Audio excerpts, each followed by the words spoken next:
This video is all about using graphical analysis to use a best fit line to create a physics equation that we can use.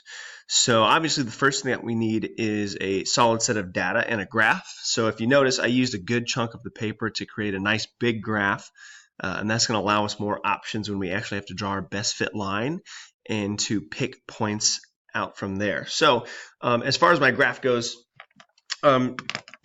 I have my title up there, not super fancy, but car position versus time, just giving us an idea of what the graph is. I have my independent variable on the x-axis, so time is my variable and seconds is how I measured it, my unit, and position is my dependent variable, and meters is how I measured that. So we have a nice little set of data here. Kind of our first step is we want to take a look at the data and create a best fit line. So the data itself is very linear, but it's not a perfect line. So we need to come up with a way to create a line just so we can have consistency across the board. And when you're drawing a best fit line, you want to keep two things in mind. Number one is you want your best fit line to capture the trend of the data. And number two, if you don't have a perfect line, you want to make sure that you have roughly half of the data points above and half below, just creating that line. So what that represents is if I were to consider my best fit line like this, I do have 3 of my points above and 3 below, but that line here does not show the general trend of my data. So clearly that doesn't work. So I'm gonna mess with my ruler until I can find kind of a nice set. Looks like roughly about there. And one thing a lot of people fall into as well is assuming that 0, 0 falls on the line, and that is not necessarily true.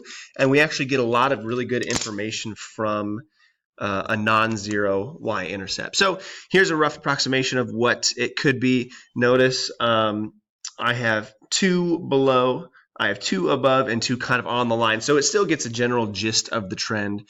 It's not completely perfect, but it still it looks like it's a pretty good approximation of what the trend is.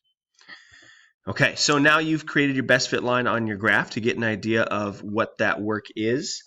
Now we can actually start creating an equation that we can use for analysis, for predictions, instead of using the graph itself.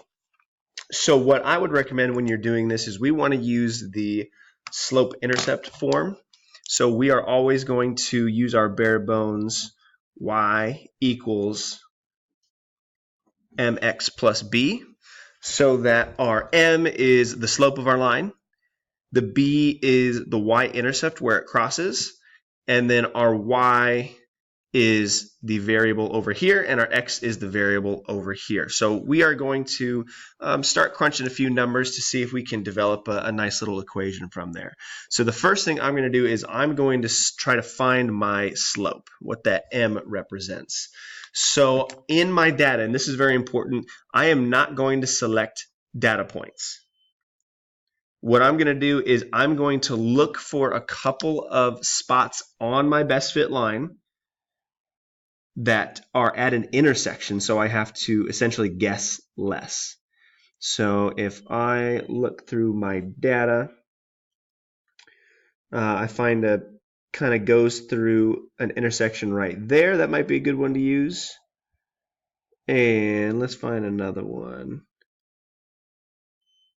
Looks like this is a pretty decent spot right there. Now, in my case, I do have 2 data points that are on the line, and you could use those if you want to, but there may be some times when your data may not be directly on your best fit line. So I'm just showing you how to do it by using a little bit easier numbers. So to figure out my slope, I'm going to use that idea of rise over run. So figure out how high I went up over how far I went over for my rise over run. So if I kind of toss that over here, my rise over my run. And so what I like to do is I'll kind of use this point. It looks like this will be 42 2 on my x, and it'll be 40 on my y. So I'm going to put 40 over here, and I'm going to put my 42 down below. Those are just kind of my starting spots for those. And then if I look at this point, it looks like it's 7.5 in the y and 6 on the x.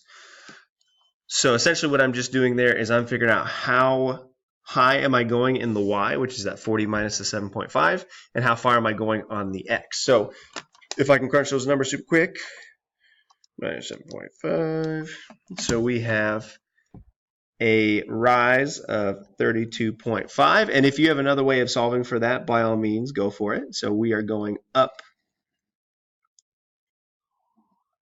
32.5 meters.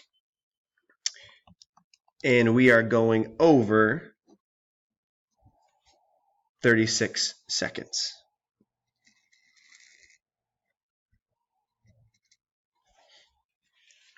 So if you prefer to count those boxes and then multiply by whatever that value is, that's perfectly fine too. This is just kind of the way that I tend to do it. So then if we can calculate that, 32.5 meters over 36 seconds, and it's really important that we carry those units over. And we'll toss it in our calculator. 32.5 divided by 36 is roughly 0.9. And then I'm going to keep these units here, meters per second. So notice how I kept that rise over run for the units as well. And that gives us a lot of really good information. So what's nice about that is we know our slope and we know the units that are attached to that slope. So I'm going to kind of rewrite our slope-intercept form. Y equals, instead of m, I'm going to put 0.9 meters per second times our x plus b. Okay, now we have a little bit more information that we can go off of. Perfect. Next thing is let's try to solve for that b value.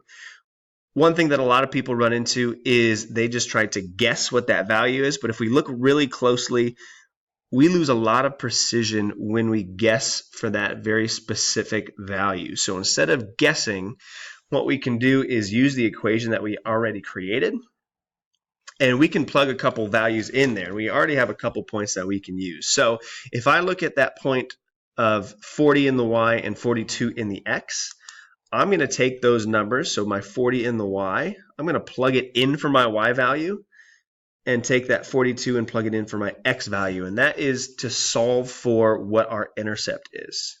So if we do that, we have 40 equals 0.9 times 42 plus whatever our b value is. And so if we start crunching the numbers, if we take 42 times 0.9, 40 equals 37.8 plus b. And if we solve for that, 40 minus 37.8, we find that our b value is 2.2. And since it's on our y-axis, the unit is going to be in meters. Okay, and notice how our value looks a little bit funky. That's okay. There's always going to be a little imprecision when we're doing these hand graphs anyway, based on how you do the best fit line, based on what points you use. But if our number is wildly different from what we see there, then we definitely have a problem. But this is close enough where it'll be okay. So then I'm going to rewrite my equation. So I'm going to say, all right, y equals 0.9 meters per second, and that's our slope that we already calculated, times x plus the b that we just solved for, plus 2.2 meters. Now we're almost done. There's just one more thing that we have to do. We need to turn this into essentially a physics equation that we can use. And all we have to do there is replace y with what y represents. So in our case is position. And we have to replace x with what x represents, which is time.